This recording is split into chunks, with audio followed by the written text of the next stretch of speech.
Good evening दोस्तों। हम लोग मैथ पढ़ रहे थे। साधारण ब्याज हम लोग का चल रहा था। उसी क्रम में हम लोगों का आज तीसरा क्लास है।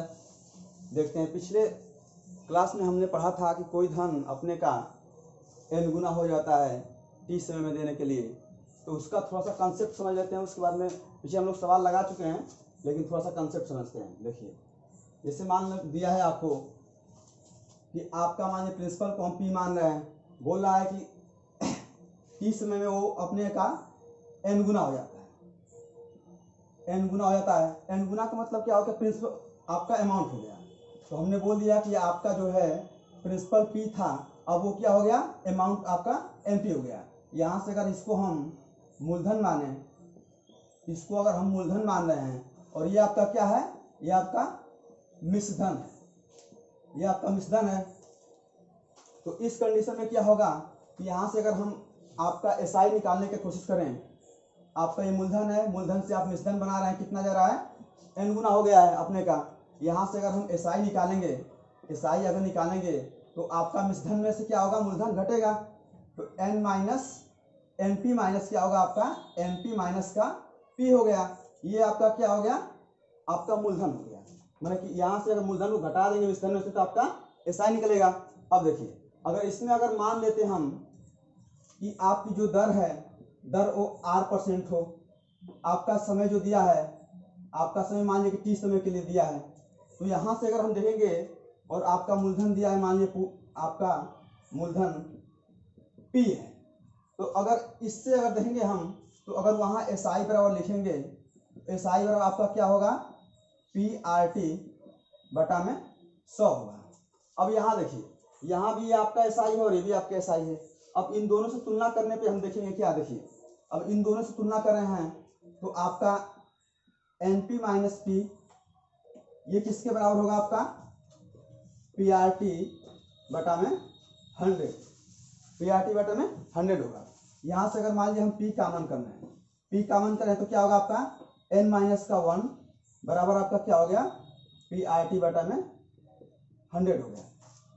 अब यहाँ से क्या कर सकते हैं कि P को काट देंगे, P से P कट गया, तो आपका निकल गया कि n माइनस 1 बराबर क्या हो गया? आपका RT बटा में 100 हो गया। तो ये आपका क्या होगा? ये आपका एक सूत्र बन गया। यहाँ से आपका ये सूत्र बन गया।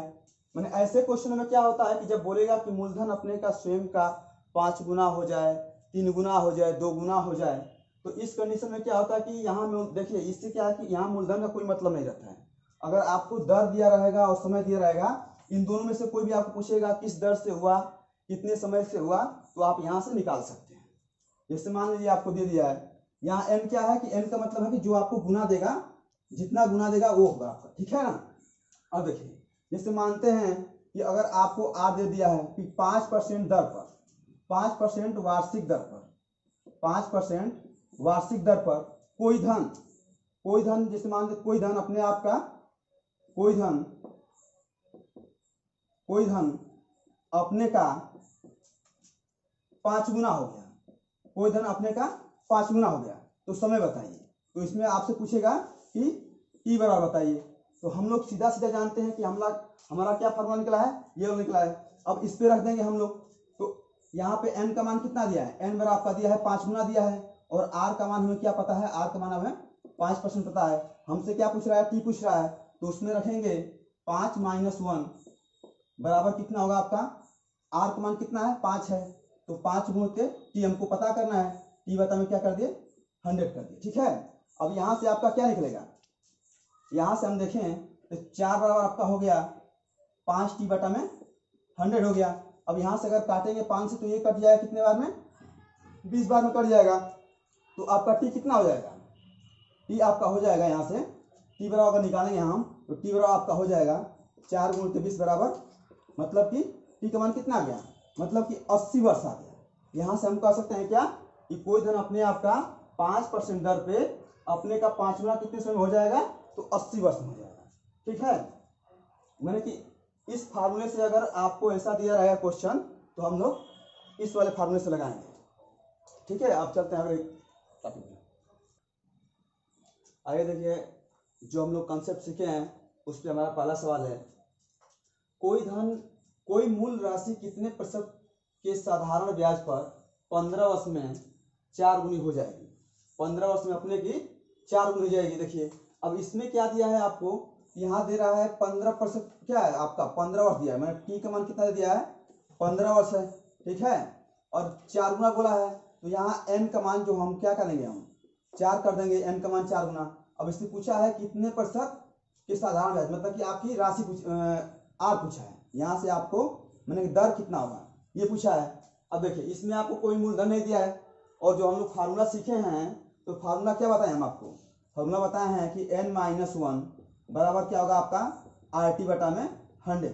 अब इसमें कई मूलधन की जरूरत है, कई मूलधन की जरूरत नहीं है, तो हमको जो भी पता है उसको लिखेंगे, और जो नहीं पता है उसको हम उसका मान निकालेंगे। देखिए यहाँ क्या है कि हम लोगों से R पूछ रहा है, तो n का मान कितना दिया है 4 गुना दिया है, n का मान 4 गुना रखिए। अब यहाँ हम n का मान 4 रख रहे हैं, 4 - 1 हो गया, बराबर आपका क्या होगा, R हमसे पूछ रहा है तो R को ज्यों का त्यों लिख देंगे।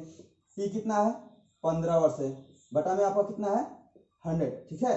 अब इसको और हल करेंगे कितना होगा आपका 3 बराबर R गुणते 15 बटा में कितना होगा आपका 100 होगा।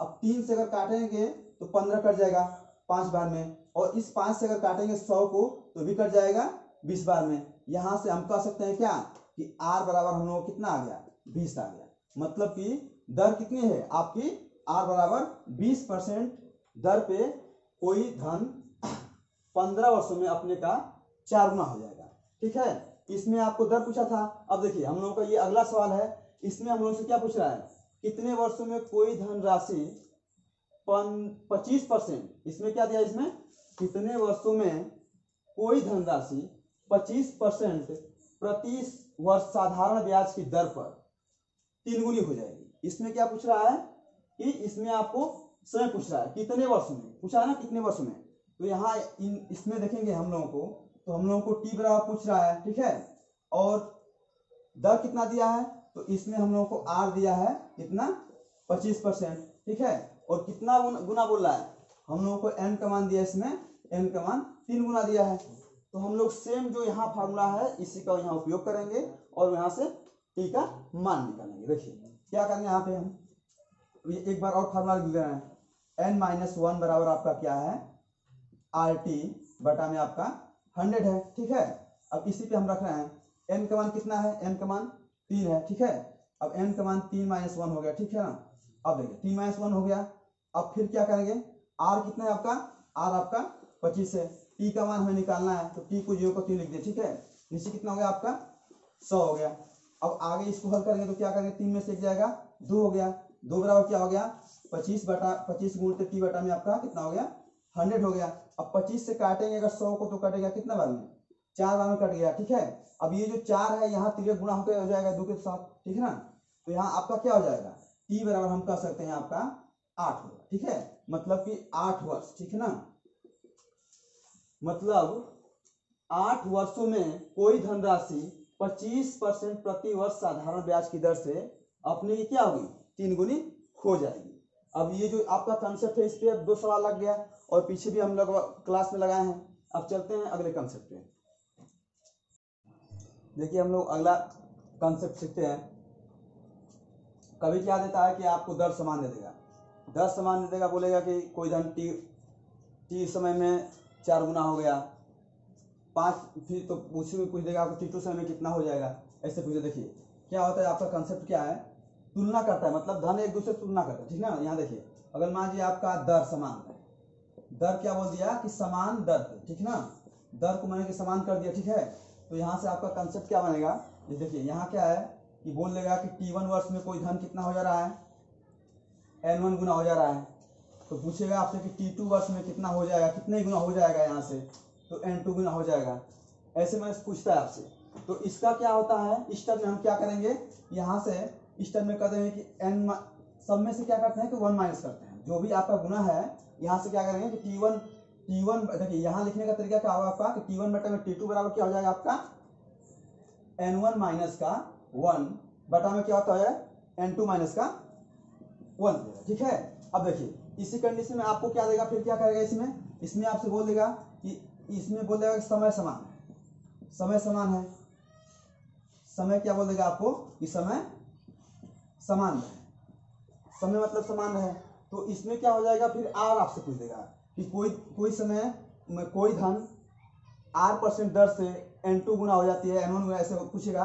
तो इसमें कंडीशन क्या होता है, जैसे मान लीजिए कि हम दर आपकी देख लेंगे, यहाँ क्या है कि अगर मान लीजिए कि एक समय के लिए दर r1 है, ठीक है, तो कितना हो जा रहा है, n1 गुना हो जा रहा है। ये आपका क्या है, ये आपका गुना है, ठीक है ना। अब यहाँ से फिर बोलेगा कि अगर मान लीजिए दर हम r2 कर दे रहे हैं तो कितने गुना हो जाएगा, तो यहाँ कंडीशन क्या होता है कि n2 हो जाएगा। अब इसमें भी लिखने का तरीका आपका क्या होगा कि जो आपका गुना है इसमें से हम -1 करके लिखते हैं, ठीक है ना। तो यहाँ से r1 बटा में r2 बराबर आपका क्या हो जाएगा, n1 बटा में n2 हो जाएगा। यहाँ से क्या हो जाएगा, n1 बटा में n2 हो जाएगा, ठीक है। अब इसी पे देखिए आपको मान लीजिए दोनों दे दिया अलग अलग समय के लिए। अब इसमें एक और है आपका, अगर मान लीजिए आपको अलग समय भी दे दिया और अलग दर भी दे दिया, उस कंडीशन में क्या होता है, देखिए क्या होता है कि RT, जैसे मान लीजिए दर आपकी देखिए एक दर R1 हो जाए, ठीक है, और समय आपका T1 हो जाए। फिर बोल दे आपको कि एक दर R2 है और एक दर आपकी T2 है, और इन दोनों के लिए बोलेगा इसको कि मान लीजिए इसका n1 गुना है और इसको n2 गुना होगा। तो इस कंडीशन में क्या होता है, हम यहाँ देंगे, यहाँ आपका हो जाएगा कि R1 बटा में R1 into T1, R1 into उसका है ना, तो R1 इंटू T1 बटा में आपका हो जाएगा R2 इंटू T2, ठीक है। ये किसके बराबर होगा, यहाँ हो जाएगा आपका n1 माइनस 1 बटा में आपका होगा n2 माइनस 1, ठीक है ना। ये आपका क्या हो गया, अब यहाँ से हम देखेंगे तो ये आपका एक फार्मूला बन गया, ठीक है, और ये यहाँ से आपका एक ये बन गया, एक ये बन गया। अब इतना सब नहीं करेंगे, बस ये जो आपका फार्मूला मिल गया है, सवाल आएगा तो सिर्फ उसी पर रख देते हैं। इसी यहाँ पे देखते हैं, कुछ सवाल लगाते हैं। देखिए हम लोगों का सवाल है, यदि साधारण ब्याज पर लगाई गई कोई धनराशि 3 वर्षों में 5 गुना हो जाती है, ठीक है, फिर बोला है कि तो 9 वर्षों में कितने गुना हो जाएगी। यहाँ आपको 2 समय दे दिया है और एक 5 गुना दिया है और पूछ रहा है कितने गुना हो जाएगी। देखिए इस वाले कंडीशन में क्या है कि इसमें आपका दर समान रहेगा, ठीक है ना। अब देखिए यहाँ क्या है कि अगर यहाँ मैं बात करूँ T1 का मान कितना आपका दिया है, T1 की बात करें हम, पहला समय कितना, T1 का मतलब पहला समय, तो बोला है पहला समय कितना है, 3 वर्ष है। और N1 की बात करूँ, N1 आपका कितना है, N1 आपका 5 गुना होगा, ठीक है ना। अब यहाँ से मैं T2 की बात करूँ, यहाँ देखिए जो आपका दूसरा वर्ष दिया है उसको हम T2 से डिनोट करेंगे। देखिए तो T2 का मान कितना दिया है आपका, T2 का मान 9 दे दिया है। अब आपसे पूछ रहा है कितने गुना हो जाएगा, मतलब कि आपका N2 का मान यहाँ से पूछ रहा है, N2 का मान पूछ रहा है।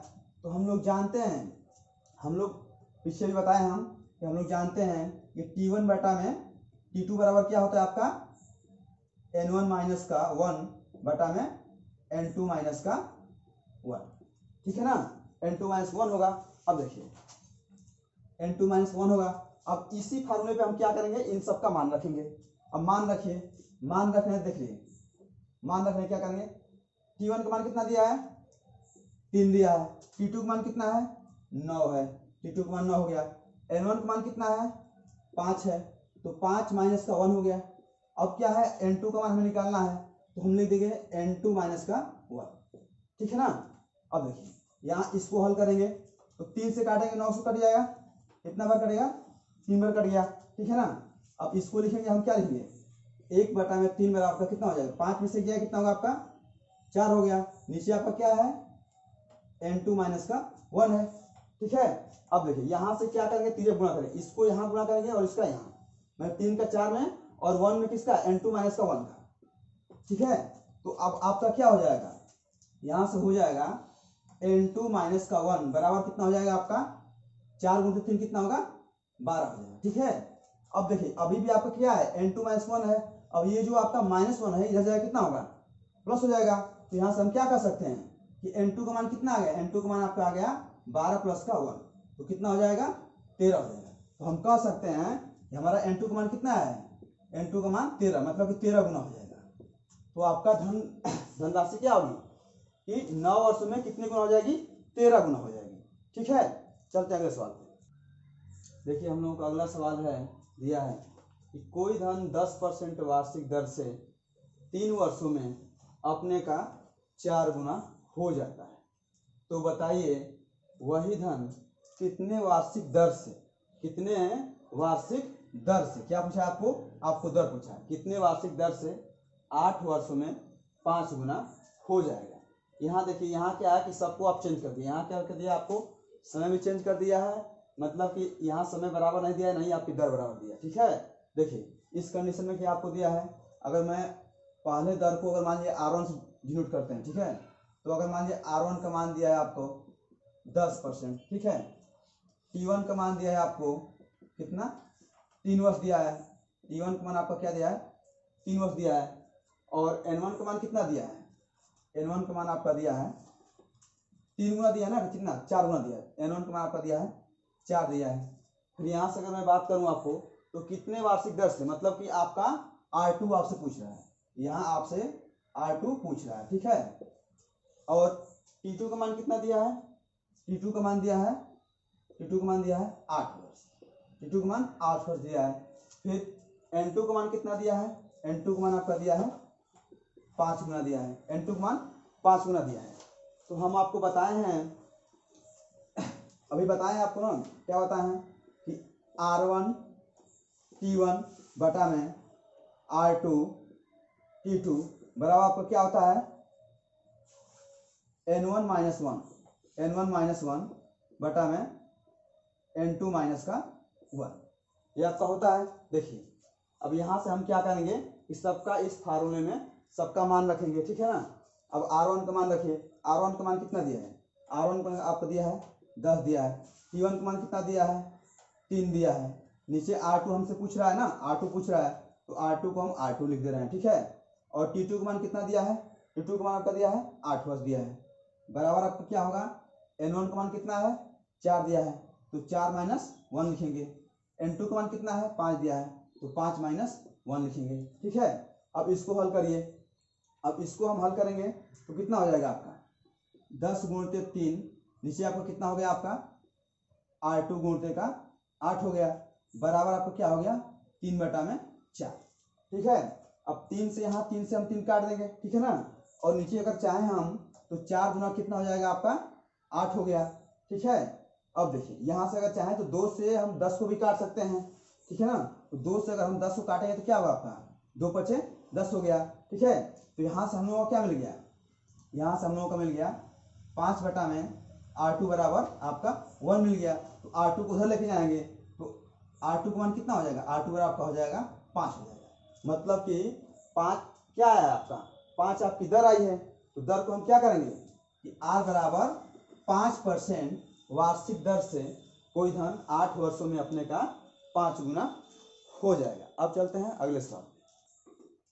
देखिए हम लोगों का अगला क्वेश्चन है, यह है गोपाल ने 5,000 रुपये आंशिक रूप से 4%, 5% वार्षिक दरों पर 2 लोगों को उधार दिया, 2 लोगों को उधार दिया। फिर उसने बोला है कि 2 वर्ष बाद उसे 4.2% वार्षिक औसत दर से ब्याज प्राप्त हुआ, तो 4% की दर पर दिया गया धन ज्ञात करें, ठीक है ना। अब देखिए इसमें क्या है कि एक गोपाल व्यक्ति है, 2 लोगों का नाम पता नहीं, तो हम ए और बी कोई भी मान सकते हैं आप, ठीक है। 5,000 राशि है वो उनको दे दिया है ब्याज पे, अब ये भी नहीं दिया कि किसको कितना दे रहा है, किसको कितना दे रहा है, वही आपसे पूछ रहा है, एक 4% दर पर दे रहा है, 5% दर पर दे रहा है, ठीक है। तो उसको ब्याज के रूप में उन दोनों से जो प्राप्ति हो रही है उसका क्या दर है आपका 4.2 है, ठीक है ना, मैंने औसत दर आपको कितना प्राप्त है 4.2, तो पूछ रहा है कि 4% वार्षिक दर पर दिया गया धनराशि ज्ञात करें, ठीक है ना।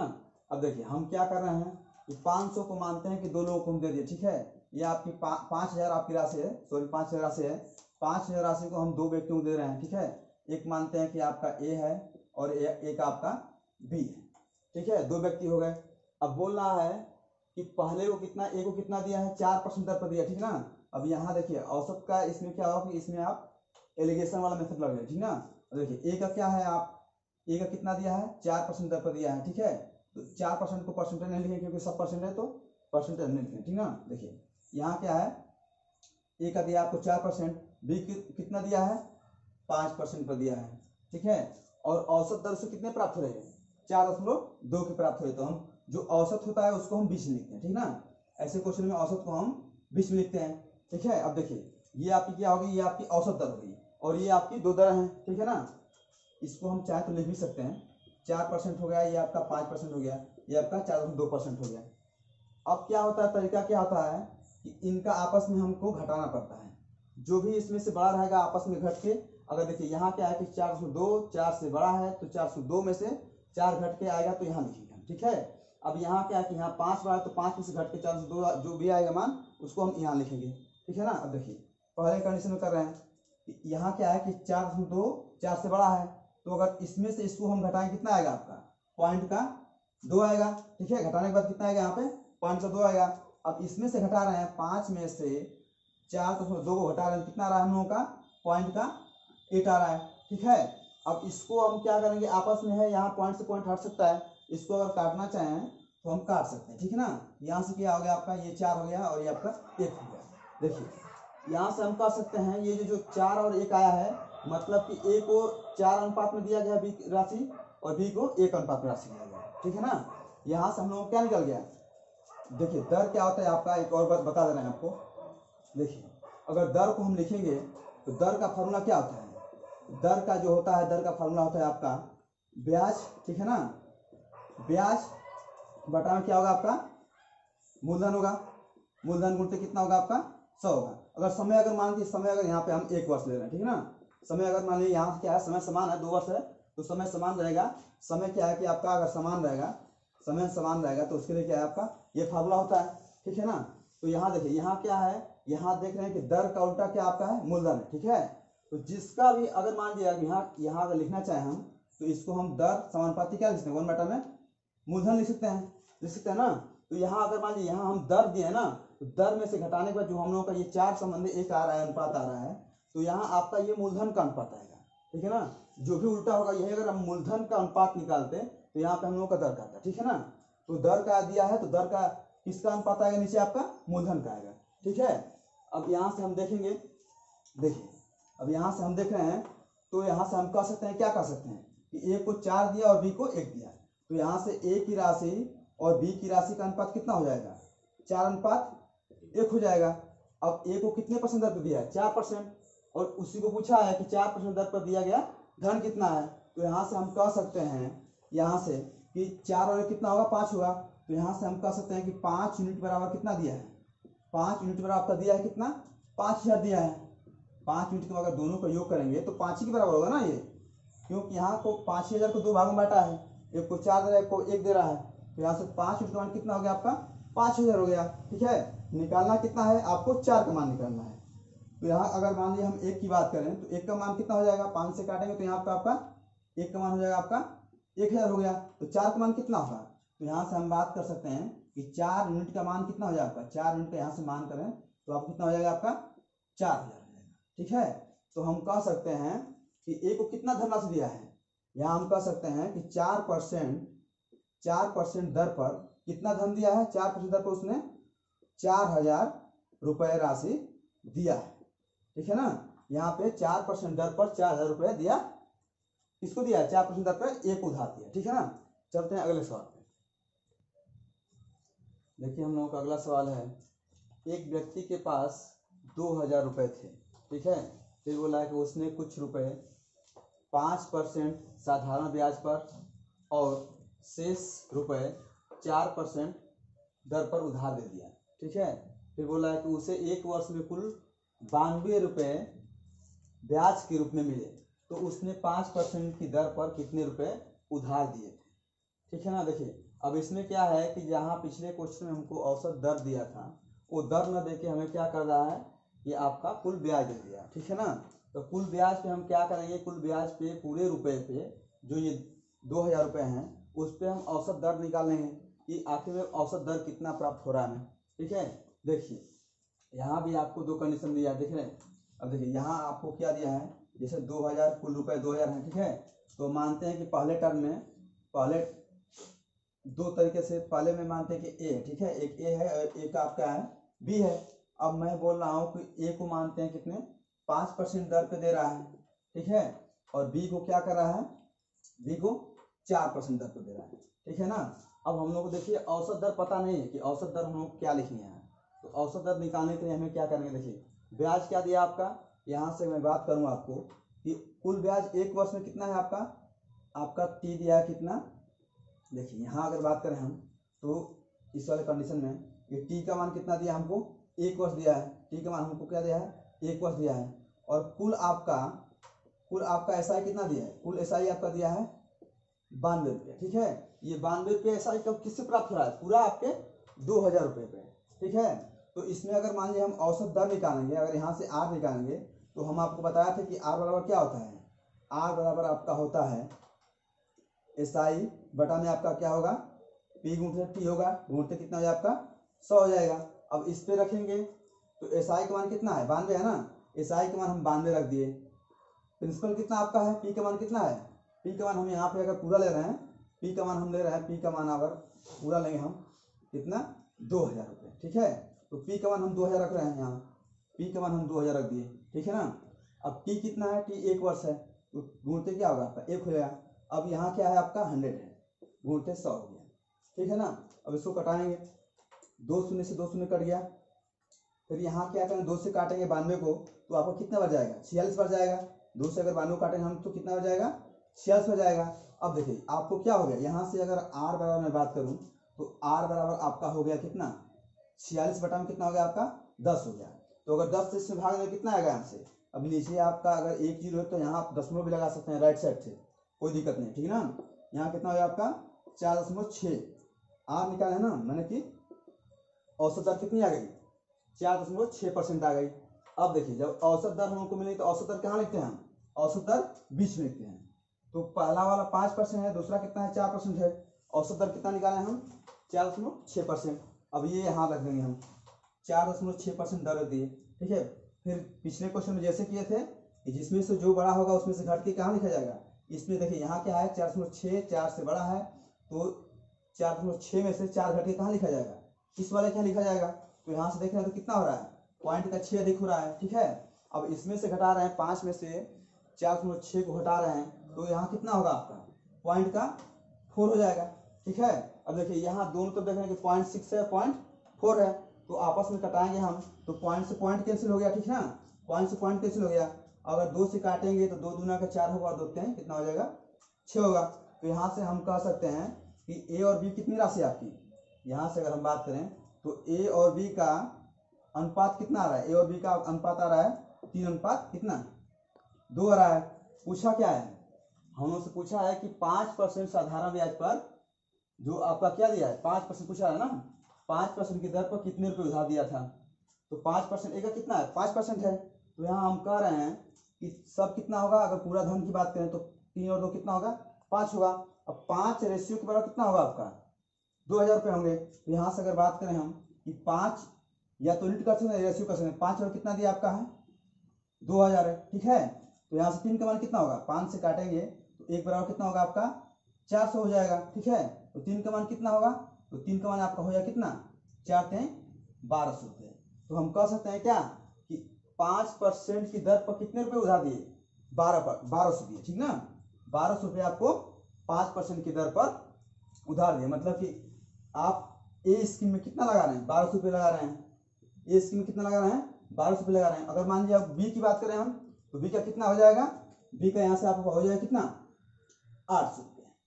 ठीक है, इस तरह से हम पहले इस क्वेश्चन में क्या, पहले इससे पिछले क्वेश्चन में क्या था कि हमको औसत दर दिया था, और इस वाले क्वेश्चन में क्या है कि ब्याज दिया। तो ब्याज से हम क्या करेंगे, पहले हम औसत दर निकाल लेंगे, और दर निकालने के बाद हम जानते हैं कैसे लगता है। फिर यहाँ से ए और बी का रेशियो निकाल लिए हैं, और रेशियो के बराबर रेशियो करके 3 का मान निकाल लिए हैं। ठीक है, अब चलते हैं अगले सवाल पे। हम लोगों का देखिए अगला सवाल है, एक व्यक्ति 10,000 का ऋण लेता है, उसका एक भाग वह 8% वार्षिक दर पर एक बैंक से लेता है और 10% वार्षिक दर पर दूसरे बैंक से लेता है। ठीक है, मतलब कि 10,000 रुपये का ऋण ले रहा है। ठीक ना, तो क्या कर रहा है 10,000 में से कुछ भाग आपको एक दूसरे बैंक से ले रहा है कितने 8% दर पे, और उसी 10,000 का एक दूसरा भाग कितना ले रहा है आपको दूसरे बैंक से 10% वार्षिक दर पर ले रहा है। फिर बोल रहा है कि अंत में वह कुल ब्याज के रूप में 950 रुपया वार्षिक भुगतान करता है। मतलब कि दोनों बैंकों को 950 पे भुगतान कर रहा है, ठीक है। दोनों पूरा जो आपका 10,000 लिया है उस पे 950 पे का वो ब्याज दे रहा है, कहने का मतलब, ठीक है। पूछ रहा है कि उसको पहले बैंक से लिया गया ऋण कितना है। जैसे सेम पिछला सवाल लगा था वैसे इसको भी लगाएंगे। देखिए आपका देखेंगे यहाँ पूरा राशि कितनी है, पूरी राशि मान लिए कितना आप दिया है, 10,000 दिया है। अब यहाँ से अगर मैं कहूँ कि पहला बैंक ए है और दूसरा बैंक बी है, ठीक है, तो यहाँ से अगर मैं पहला बैंक ए मान रहा हूँ, ठीक है, दूसरा बैंक कितना मान रहा हूँ आपका बी मान लिया, ठीक है ना। अब इन 10,000 को इसमें बांटा है, अब ये पता नहीं कितना कितना दे रहा है, उसी को हमसे पूछ रहा है। पहले भाग का मतलब कितना दिया है 8%, मतलब ए बैंक में 8% लिया है, ठीक है, और दूसरे बैंक से कितने पे लिया है 10% दर पे ले रहा है, ठीक है। फिर बोल रहा है कि 950 पे वार्षिक भुगतान कर रहा है, मैंने औसत दर नहीं दिया है, यहाँ से हमको औसत दर निकालना पड़ेगा। देखिए औसत दर निकालते हैं, क्या होगा आपका पूरा आपका प्रिंसिपल कितना हो जाएगा, प्रिंसिपल यहाँ से देखेंगे तो हमको हो जाएगा 10,000 हो गया, ठीक है। टी का मान कितना होगा, टी का मान 1 वर्ष हो गया, टी का मान आपका कितना हो गया 1 वर्ष हो गया। एसआई का मान कितना दिया है, एसआई आपका दिया है 950 रुपये। तो फिर आपसे क्या यहाँ से हमको आर निकालना है, जो ओवरऑल आपका औसत होगा वही, ठीक है। निकालिए आर। तो आर बराबर क्या है, आर बराबर आपका होता है एसआई बटा में पीटी गुणते 100, ठीक है। रखिए इस पे, तो 950 बटा में कितना आपका हो जाएगा, पी का मान कितना है 10,000 है, गुण 10,000 है, ठीक है। अब गुणते क्या होगा, आप समय कितना है 1 दिया है तो समय के लिए 1 कर दिए, गुणते कितना है आपका 100 है, ठीक है ना। अब यहाँ देखिए 2 शून्य से 2 शून्य यहाँ 100 से कट गया, ऊपर कितना आपका 1 शून्य, तो 1 शून्य से यहाँ 1 शून्य कट गया, मतलब कितना आ गया 95 बटा में 10 आ गया। ये क्या आ गया आपका आर आ गया, ठीक है। इसको और काट के लिखना चाहें तो हम क्या लिख सकते हैं, नीचे 1 जीरो है तो अगर ऊपर कोई भी अंक रहेगा तो जीरो हटाने के लिए क्या करोगे, उसमें ऊपर वाले में राइट साइड से 1 दशमलव लगा देते हैं, तो आर का मान कितना आ गया, आर का मान आ गया आपका 9.5, मतलब हम लोगों की वार्षिक दर कितनी आ गई 9.5 आ गई, ठीक है। अब यहाँ औसत दर रखिए, तो औसत दर हम 9.5 यहाँ रख रहे हैं, 9.5 रख रहे हैं। फिर वही जो प्रक्रिया की है 10 में से 9.5 घटेगा तो यहाँ लिखा जाएगा कितना होगा 0.5 हो गया 8। फिर यहाँ देखिए यहाँ क्या होगा कि 9.5 अधिक है 8 से, तो 9.5 में से 8 घटेगा तो कितना हो जाएगा, यहाँ पे आपको हो गया 1.5 हो गया, ठीक है ना। 9.5 में से अगर 8 घटाएंगे तो 1.5 होगा। अब पॉइंट से पॉइंट एक अंक पे पॉइंट है, इधर भी एक पॉइंट है, पॉइंट से पॉइंट कट गया, ठीक है। तो यहाँ से अगर काटना चाहें हम तो 5 से 1 बार में और ये 3 बार में कट गया, तो एक्चुअल में क्या निकल गया आपका राशि आपकी निकलेगी बैंक ए में 1 अनुपात में और बैंक बी में 3 अनुपात में ये राशि उधार ले रहा है, क्या 10,000 रुपये। तो यहाँ से हम कह सकते हैं कि यहाँ 3 कितना होगा 4 होगा ना, तो 4 के बराबर क्या दिया आपका, 4 के बराबर आपका दिया है 10,000 रुपये। अब इसको अगर काट रहे हैं तो 1 यूनिट का मान कितना हो जाएगा, यहाँ से हो जाएगा आपका काटेंगे 4 गुना कितना होगा 8 होगा, फिर 2 बचेगा, ठीक है। तो 4 25 कितना हो गया आपका 20 हो गया, मतलब 25 रुपये। 1 यूनिट का मान कितना आ गया 25 रुपये। यहाँ देख रहे हैं कि एक क्या पूछा आपको, पूछ रहा है क्या कि उसको पहले बैंक से लिया गया धन, तो पहला बैंक क्या माने हम, पहला बैंक ए माने हैं जो कि 8% दर पे उधार ले रहा है उससे। तो यहाँ से ए का कितना रेशियो आ रहा है 1 आ रहा है, तो 1 का मान कितना निकाला है 25 रुपये निकाला है ना। तो यहाँ से हम कह सकते हैं कि बैंक ए से उधार कितना लिया था 25 रुपये, बैंक ए से उसने 25 रुपये उधार लिए थे, ठीक है ना। अब चलते हैं अगले सवाल पे। देखिए हम लोगों का अगला सवाल है, दिया है समर ने कुछ धनराशि पहले 3 वर्षों के 6% वार्षिक ब्याज दर पर उधार ली, ठीक है। फिर बोला है वह राशि अगले 5 वर्षों के लिए 9% वार्षिक दर पर और 8 वर्षों के लिए, फिर बोला क्या कि 8 वर्षों के बाद 13% वार्षिक ब्याज दर पर रखी, ठीक है। फिर बोला है कि तो यदि उसने 11 वर्षों के बाद कुल 8,160 रुपये ब्याज का भुगतान किया तो उधार ली गई राशि कितने रुपए थी। देखिए यहाँ कंडीशन क्या दिया है आपको, समर एक कोई व्यक्ति है, ठीक है ना, बोल रहा है कि 3 वर्षों के लिए क्या कर रहा है, 3 वर्षों के लिए उधार लिया 6% वार्षिक दर पे, ठीक है। और फिर बोला है कि वही राशि मैंने 3 वर्षों के बाद अगले 5 वर्षों के लिए 9 उसकी दर क्या हो जा रही है 9% हो जा रही है, मतलब पहले 3 वर्ष के लिए कितनी थी, 6% थी। फिर बोला कि अगले 5 वर्षों की कितनी हो जा रही है, 9% हो जा रही है, ठीक है। फिर बोला कि 8 वर्षों के बाद, मतलब कि मान लीजिए कि 8 वर्ष बीत गए तो 8 वर्षों के बाद वो दर बढ़ के कितनी हो जा रही है, 13% हो जा रही है। तो फिर बोल रहा है कि कुल 11 वर्षों के बाद इतना रुपया ब्याज दे रहा है, तो कुल राशि कितनी थी। देखिए यहाँ हम जानते हैं, आपको बताया था हमने, अगर फार्मूला देखिए, फार्मूला की बात करें हम तो आप SI बराबर क्या लिखते हैं, SI बराबर हम कह सकते हैं कि P का RT% लिखते हैं ना, मतलब कि प्रिंसिपल का RT%, मतलब कि रेट का और समय का गुणा करके उसका परसेंट निकालते हैं जो भी मूलधन होता है, ठीक है। तो यहाँ हम क्या कर रहे हैं कि मूलधन को P मान रहे हैं, ठीक है, मूलधन को P मान रहे हैं। देखिए पहले क्या है कि 3 वर्षों के लिए कितना है, मतलब कि अगर यहाँ से बात करें पहले 3 वर्षों के लिए, पहले 3 वर्ष के लिए रेट कितना है, पहले 3 वर्ष के लिए R और आपका दिया है 6% दिया है, ठीक है। फिर अगले 5 वर्ष के लिए क्या बोला है, फिर यहाँ से बोला है अगले 5 वर्ष के लिए, अगले 5 वर्ष के लिए आपका R कितना हो जा रहा है, अगले 5 वर्ष के लिए आपकी रेट हो जा रही है कितनी, 9%। अगले 5 वर्ष के लिए रेट कितनी हो जा रही है, 9% हो जा रही है, ठीक है। अब यहाँ से देखें हम, फिर बोला है क्या यहाँ से कि अब 8 वर्षों के बाद दर कितनी हो जा रही है, 13%, और हमको निकालना कितना है, 11 वर्षों का। तो 3 वर्ष 5 वर्ष हो गए, अब कितने बचे, 11 में से अगर मान लीजिए 8 को हटाएं कितना होगा, कितना हो जाएगा आपका, 3 वर्ष हो जाएगा ना। अब देखिए यहाँ से क्या होगा, यहाँ से हम अगले 3 वर्ष के लिए क्या करेंगे, हमको टोटली जाना है कितना, 11 वर्ष जाना है। पहले 3 वर्ष ले लिए, फिर 8 वर्ष ले लिए, तो हम लोगों का 8 वर्ष तो हो गया, तो हमको कितना निकालना है, 11 वर्ष का ना। तो 11 वर्ष, अब 8 में अगर 3 जोड़ेंगे कितना होगा आपका, 11 होगा। तो हम कह सकते हैं कि अगले 3 वर्ष के लिए क्या लेंगे, अगले 3 वर्ष के लिए जो आपकी दर लगेगी कितनी, 13% लगेगी, क्योंकि बोल रहा है क्वेश्चन में कि 8 वर्ष जो समय बीत जा रहा है तो उसके बाद जो आपकी दर है 13% वार्षिक लग रही है, ठीक है। तो हम यहाँ से कह सकते हैं कि अगले आपके 3 वर्ष की दर कितनी रखी जाएगी, अगले 3 वर्ष की दर आपकी रखी जाएगी, अगले 3 वर्ष की रेट जो आपकी कितनी रखी जाएगी, 13% रखी जाएगी, होगा ना। अब देखिए, अब निकालिए, अब पहले 3 वर्ष के निकालिए, फिर उसके बाद अगले 5 वर्ष के लिए, फिर उसके बाद अगले 3 वर्ष के लिए। यहाँ से हम कह सकते हैं क्या कि अगर मानते हैं आपका, फिर SI क्या दिया है, टोटल 11 वर्षों का SI क्या दिया है आपका, यहाँ से अगर कहें हम तो 11 वर्षों का कुल 11 वर्षों का SI कितना दिया है आपका, 8,160 रुपये दिया है, 8,160 दिया ना। अब देखिए, अब यहाँ से अब इसको हम क्या करेंगे कि ये इस फार्मूले पर रखेंगे, ठीक है। SI कितना आपका है, यहाँ लगाते हैं, ठीक है ना। देखिए SI कितना आपका है, SI अगर आपका है 8,160 रुपया है। अब ये किसके बराबर होगा, यहाँ देखिए, यहाँ से अगर मान लिया आप लिखना चाहें हम, तो यहाँ से हम लिख सकते हैं P कॉमन करना, ठीक है। P कॉमन करेंगे तो P कॉमन हो गया, ठीक है। पहले क्या है, पहले 3 वर्ष में कितना होगा आपका, 6%। तो यहाँ से क्या कर सकते हैं, 3 गुणते कितना होगा, 6 हो गया, ठीक है। इतना आपका क्या हो गया, परसेंट हो गया।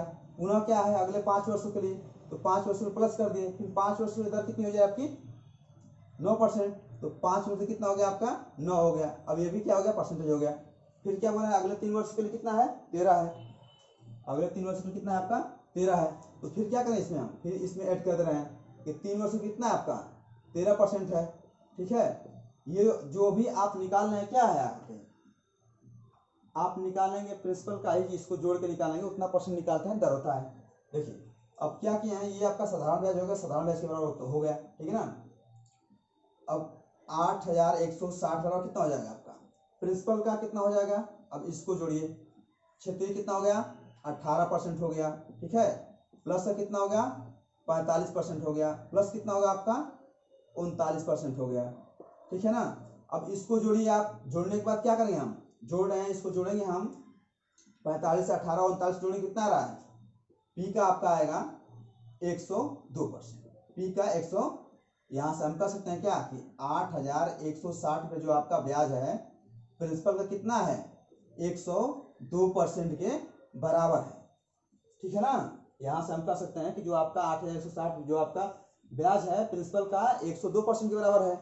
अब यहाँ से देखिए, अब यहाँ से अगर हम बात करेंगे कि 102% के बराबर कितना आपका है, 800 और 8,160 रुपया है, तो पी का मान निकालना है, तो यहाँ से करेंगे पी बराबर आपका क्या हो जाएगा, पी बराबर निकालना चाहे हम तो आपका हो जाएगा 8000। यहाँ से अगर कह भी सकते हैं हम कि 102% का 102% का आपका मान कितना दिया है, 8160 दिया है। ठीक है, तो हमको देखिए कोई भी अगर मान लीजिए आपकी राशि रहेगी तो 100% में होगी, ठीक है ना। तो 102% का कितना है आपका 8160 है। यहाँ से अगर काटेंगे हम तो 102 से ये कितना बार कटेगा, 80 बार में कट जाएगा। तो यहाँ से एक का मान कितना आ गया आपका 80 आ गया। तो अगर धनराशि कितनी है अपने आप में 100% में रहेगी तो 100% का मान कितना हो जाएगा। यहाँ से अगर मैं बात करूँ आपको 1% का मान मान लीजिए कि 80% है तो 100% का मान कितना हो जाएगा आपका, यहाँ से हो जाएगा आपका 8000। तो आपकी राशि क्या थी, जो मूलधन समर ने लिया था वो धनराशि आपकी कितनी थी, मूलधन कितना था आपका 8000। तो यहाँ से हम कह सकते हैं कि मूलधन आपका, मूलधन जो वो राशि थी 8000 रुपये उसने उधार लिया था। ठीक है, अब देखिए साधारण ब्याज के जितने भी टाइप हैं आपके हमने 3 वीडियो में कवर कर लिया है। यहाँ से हम लोगों का जो भी आपका सवाल बन सकता था हमने लगभग सभी कवर कराए हैं। अब अगले वीडियो में अगले क्लास में हम लोग चक्रवृद्धि ब्याज को पढ़ेंगे। ठीक है।